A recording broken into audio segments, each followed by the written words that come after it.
Today we're going to talk about 6th-generation fighter jets. Let's take a look. A couple of days ago, the war zone in the US commented that Panda Country has rolled out yet another 6th-generation fighter. Let's talk about it first. This US war zone website, its English name is called War Zone. It's not some small website.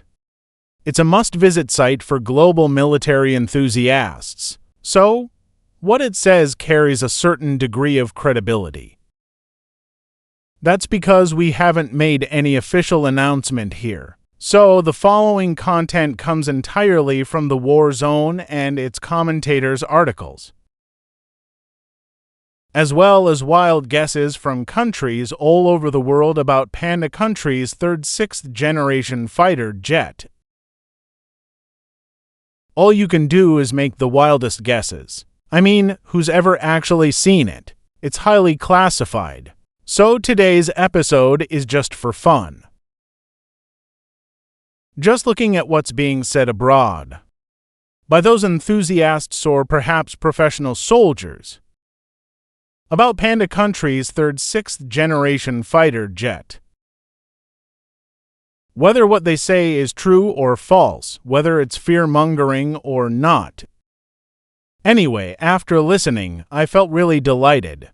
As the saying goes, joy shared is joy doubled. So I've summarized what they said, just so everyone can enjoy the buzz. After all, we're not a whistleblower program. We're just a casual chat and brag program. All right. First, the War Zone made it very clear. They said Panda Country's third 6th-generation prototype looks a bit like the man's 6th-generation fighter patent filed by Northwestern Polytechnical University. The appearance is highly similar. I won't read out the patent number here, to avoid being accused of leaking secrets. So, what does that mean? It means Panda Country's third 6th-generation fighter might have something to do with Northwestern Polytechnical University. You see, when I saw this, I thought, is Northwestern Polytechnical University really just a university? They can casually whip up a 6th-gen fighter. I remember last year I talked about, what exactly is a 6th-gen fighter? If you want a jet to leap a whole generation, that's no small matter. It's really no small matter. It's an earth-shaking event. Just look at the recent India-Pakistan air battle. How was that war fought? How did India lose? Wasn't it because their aircraft weren't up to par? Their Rafales were intercepted by our J-10Cs and got slapped twice in the face. 3 Rafales were lost. Then their Mirages went down too. MiG-29s also went down. And right after that, a Thunderjet penetrated low and attacked an S-400. The result? The war ended. That's exactly how that war was fought. Whoever's aircraft is better, that's who wins. That's how it is now. And if you look further, RECENTLY Iran and Israel went head-to-head. How did Israel bomb Iran? Wasn't it because their planes were better? They seized complete air superiority over Iran in an instant and bombarded Tehran relentlessly. Luckily, Iran had missiles. If they didn't have those missiles, they would have been wiped out this time. A single type of aircraft could have destroyed Iran. That's simply because Iran's planes aren't as good as Israel's. So, how did the war finally stop? Again, it was because of aircraft. The B-2 bomber dropped a bunch of bunker busters. They bombed Iran's Qom city, and the war ended. You see, in modern warfare, it's exactly like what Sun Tzu's *Art of War* said back in the day. Let me quote from memory. In the Marching the Army chapter, it says, "Those skilled in defense hide in the deepest depths of the earth. Those skilled in attack move in the highest reaches of the sky. Thus they can protect themselves and achieve total victory. C. It's crystal clear. Those skilled in attack move in the highest reaches of the sky. The best way to attack is from above. This kind of offensive can both protect yourself and guarantee complete victory. That's the point. So, if your aircraft is good, you can change the nature of warfare. If your aircraft can leap ahead by a generation, you can dominate the world. Think about it. 5th-generation fighters are already considered God-tier weapons, like the F-22 and F-35, Panda Country's J-20, the J-35, and the Bear's Su-57, which they even claim is 6th-gen. But actually, it's only 5.5 generation. That's all there is in the world, just for true 5th-generation fighters. Some might say, even tractors have them. South Korea is preparing to build one. We won't count those outsider projects, countries that can't even make an engine. We won't count them either. Like Kong Country planning to buy US engines to build a 5th-gen fighter. Isn't that ridiculous? Ask them what aerodynamics is. Do they even know? They're not worth considering. The only true 5th-gen fighters are the 4 I just mentioned.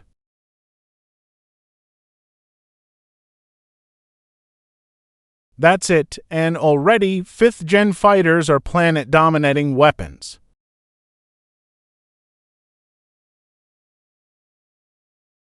That's why whenever people talk now, it's US versus China. US-China competition.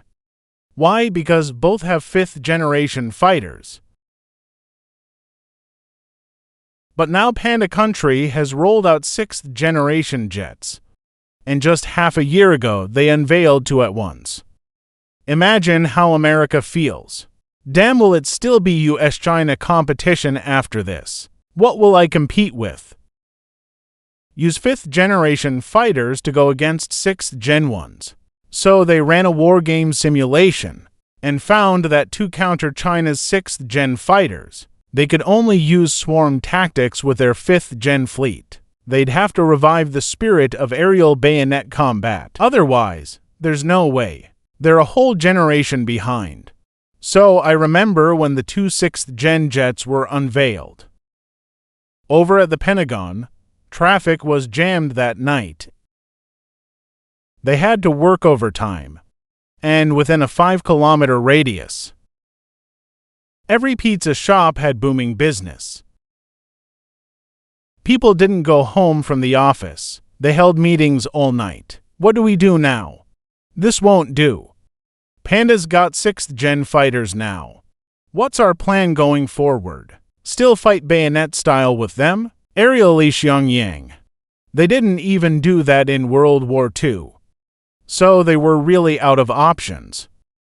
Then, on March 21st of this year, announced by Trump, we also have a 6th-generation fighter.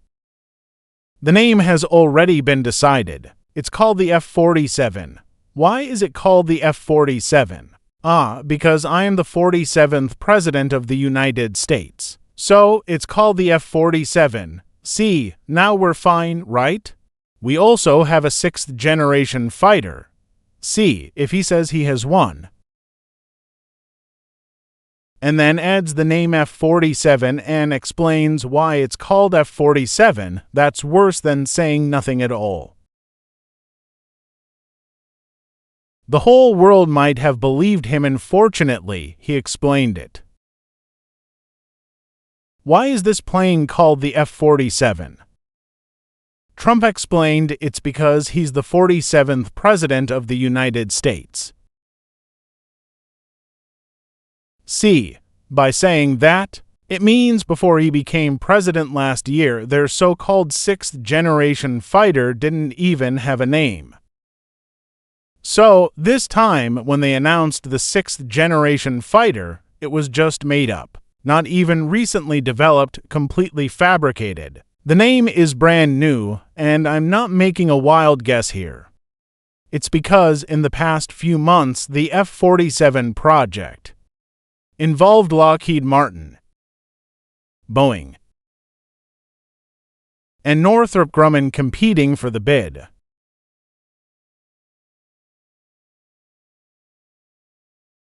These three companies submitted bids together, and the lowest bidder wins. Think about what that means. It means that before the bidding for the F-47 even started, it was just a name. They hadn't even begun research. If they had already researched it, could they still bid? Am I right? And what's even more ridiculous is they went with lowest bidder wins. It's an open tender. Come on, do you even need to think about who would win in the end? Of course, it's Boeing. Why Boeing, you ask? Think about Boeing's current situation. Their only advantage now is price. Last year, they sent the Starliner to the space station and left it there for 9 months. The astronauts were starving by the time it was over. It was Elon Musk who kindly brought them back. That's the kind of thing Boeing does. Now with lowest bidder wins, you can imagine Boeing is already in that state. Do they care about reputation? They don't care about anything. So, they'll slash the budget to the bone. And as I guessed, Boeing proposed a unit cost of $160 million to $180 million for the 6th-generation fighter. That's more than half the price of Lockheed's proposal. Lockheed Martin was almost driven mad. They said, come on, even our 5th-generation jets aren't this cheap, and you say $180 million for a 6th-gen. What on earth can you build with that? But no problem. Boeing won. And right away, they released a rendering, not even a PowerPoint slide. The rendering was just an image. Honestly, it would have been better not to show it. But once they revealed it, the whole world was stunned. Like seriously, this is what the F-47 looks like. Those two things at the front are those intakes. Aren't those from the J-20?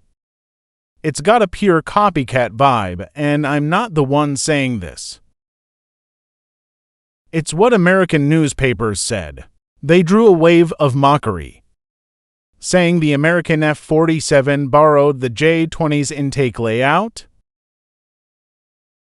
Alright, there's too much to say about the F-47. Let's not go into every detail. Anyway, the point is, so far, they still don't understand how a 6th-generation fighter should be built. And in this situation, we've already produced 2 models. And they're not PowerPoints. They're actually flying in the sky. Even looking like this is already quite bullying.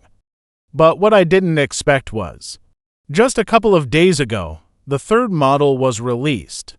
After this 3rd 6th-generation aircraft came out, the official reaction was very calm. So far, there's been no sign of the Pentagon working overtime. Nor has there been any noticeable increase in pizza shop sales. From this, we can see they've already gone numb. But whether they care or not doesn't matter. The world's news media are all excited after all. This is a big deal. Humanity's 3rd 6th-generation aircraft could very well dominate the skies of the entire planet for the next 50 years. According to many foreign media outlets, there are numerous descriptions of this 6th-generation aircraft. This is their area of expertise. I don't really understand, so I'll just read it out. Everyone just listen for the fun of it. They say the aerodynamic layout uses a tailless lambda configuration. As for what exactly a lambda configuration is, it's said that the sweep angle of the wings can be dynamically adjusted. adjustable between about 15 degrees and 70 degrees. This may not be true. It's all from foreign folks speculating.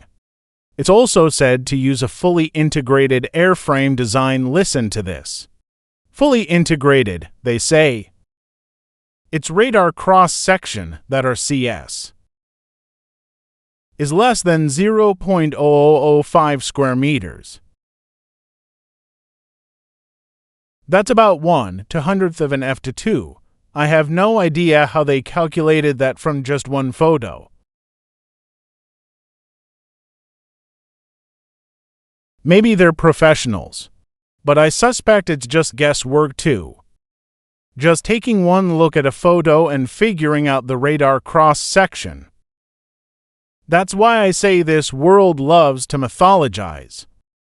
They also claim it might have full-spectrum stealth. What is full-spectrum stealth? I remember some time ago we released a promo video called Assault. Did you watch it? It was during a simulated exercise in the GSC. They shot down a simulated enemy stealth fighter. It said that the simulated target was actually our own J-20. There was a little detail. The GSC radar couldn't pick up the J-20. But then the pilot said, "03, sweep for me." And 03 found it. So the missile followed the coordinates provided by 03.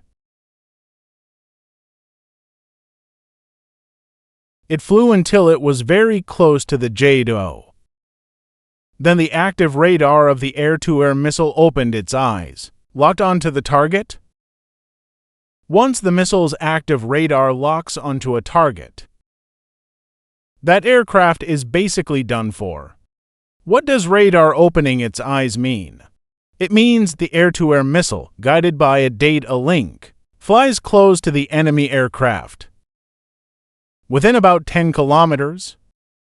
At that point, the missile's active seeker, be it radar or infrared, can lock onto the stealth fighter on its own. That's what missile opening its eyes means. Once an air-to-air missile locks on with its own active radar or infrared seeker, the target is as good as dead. That target is doomed. We've talked about this before. An aircraft's maximum overload is only about 9 grams. Any more and the pilot can't take it. But air-to-air missiles can withstand 40 g, 50 g, even 60 grams. So once a missile locks onto you, no evasive maneuvers will help. That's why, in the promo video, there was the line, "03, sweep for me." Many people assumed 03 was an early warning aircraft, but it wasn't. I believe this 03 was either another GSC aircraft,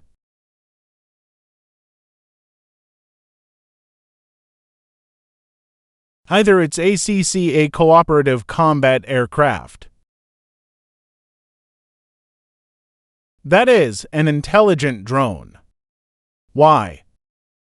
Because this J-20C, it's a stealth fighter that can't lock on by itself. What does that mean? It means the J-20C doesn't dare get too close to a stealth fighter. It's also worried about the powerful radar of the G-20. If it moves closer, it can't see the G-20, but the G-20 can see it. However, it said, "03, help me scan." Who's helping it scan? Is the AWACS helping it scan? Come on, the AWACS is always up there in the sky. If the AWACS could see it, it would have already seen it. No need for your reminder. To scan it again? The AWACS in the sky is constantly scanning anyway. So I say that 03 should be another J-20C or ACCA intelligent drone. Because although 5th-generation fighters are stealthy, They're not completely invisible. It's mainly the front of the aircraft. That is a very small radar cross-section. But from the side, the radar reflection area might not be so small. So O3 might have taken another angle and scanned it with radar. This possibility is about 40%. But a higher possibility is ACC, a cooperative combat aircraft. That is, an intelligent drone. Why do I think it's an intelligent drone? Because an intelligent drone is unmanned. If it's destroyed, so be it. Just charge forward. Just like the FEI Hung 97 displayed at last year's Zhuhai Air Show. I remember standing next to the FEI Hung 97A, pointing at it with great excitement, but many people didn't know what it was. I said at the time, wow, this thing is absolutely incredible. If there's a real fight, we'll be relying on this. Think about it, intelligent drones are fearless. Packed entirely with the electronic warfare systems, controlled by artificial intelligence, and using smart skin technology. Just like in our promotional video, a stealth fighter really appears. The monitor doesn't dare get too close. If it flies a bit closer, it will be detected. The opponent's stealth fighter could open fire. So, what does it do? Send a drone to scan. The FEI Hung 97 will go, charging straight ahead. It's not afraid. After all, no one's on board. If you've got the guts, fire and shoot down my intelligent drone as soon as your stealth fighter's missile bay door opens. You'll immediately reveal your true form. My radar will detect you, unless you keep that missile bay door shut. And don't shoot at my intelligent drone. Then my intelligent drone will keep flying forward, getting closer and closer to you. Sooner or later, it'll scan you out. Once radar picks you up, I'll launch a missile. So I think that's the real meaning behind the promotional video. And why am I talking about this part?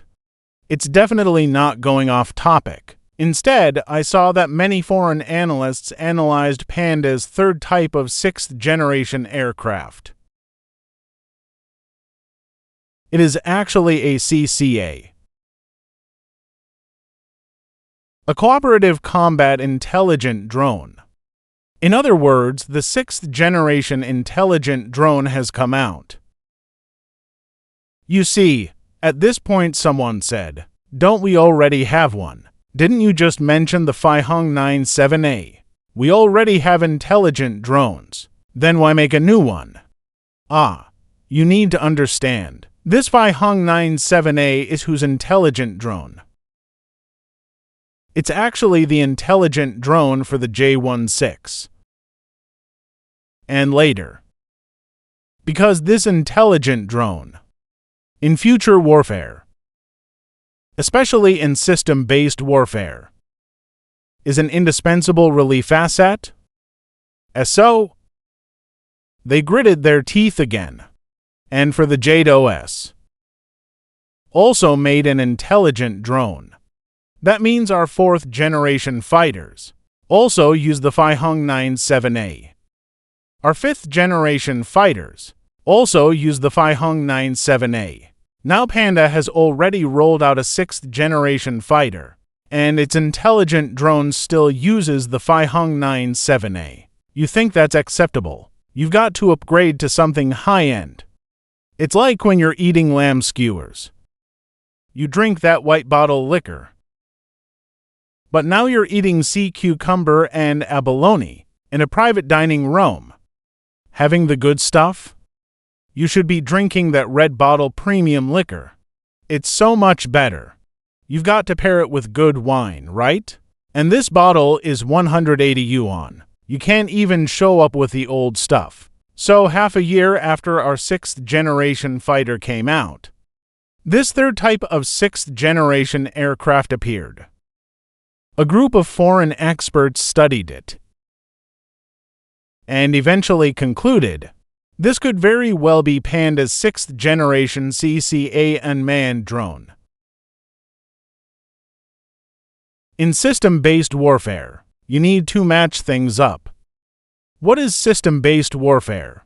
In recent months, when people say system-based warfare, they point to the India-Pakistan air battle as a classic example. But that's not the case. That was the lowest-end form of system-based warfare. True system-based warfare is between China and the United States. Let me give you an example. In the U.S. Northern Edge exercise of 2023, an American F-35 used the MADL data link to command 3 medium-range drones, the MQ-4A, to successfully advance forward and intercept enemy cruise missiles, demonstrating manned and cooperative air defense operations. At the same time, Panda also demonstrated the J-16, using its data link to command multiple Phi-Hung 97As, to advance and suppress enemy radar sites, even using the Phi-Hung 97As smart skin technology, to launch electronic attacks on enemy radar stations, and moving forward to fire anti-radiation missiles against enemy electronic targets and air defense missile bases. And who was distributing this data link? That's not just early warning aircraft. There also have to be those satellites of the Skynet, ubiquitous unmanned reconnaissance drones, ground-based distributed radars, even stratospheric airships that never land. Now that's what you call high-end system-based combat. And frankly speaking, they're all quantum encrypted. Now that's what you call high-end system-based combat. That time Pakistan struck India was purely just scratching the surface. That was Pakistan's system-based combat in front of us. It's only equivalent to having 3 heads and 6 arms.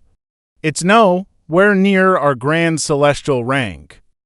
They're simply not in the same league. A true ultimate system-based combat like this currently exists only in China and the US on this planet.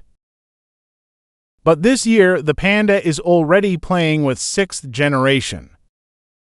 Not only have 6th-gen fighters come out, this time even the smart strike drones may very well have become 6th-gen. Since it's a system, it has to be sold as a whole set. Honey, this is like getting dressed. You wear a cotton jacket on top and a thong on the bottom. That's not coordinated since your planes are 6th-gen now. Your smart strike drones must also be 6th-gen. You see, at this point someone asked, then how exactly are these 6th-gen smart strike drones stronger than the FEI Hongju Che? You see, now we're in deep waters. We'll talk about that in the next part. I'll hurry and update. Thanks everyone for your support.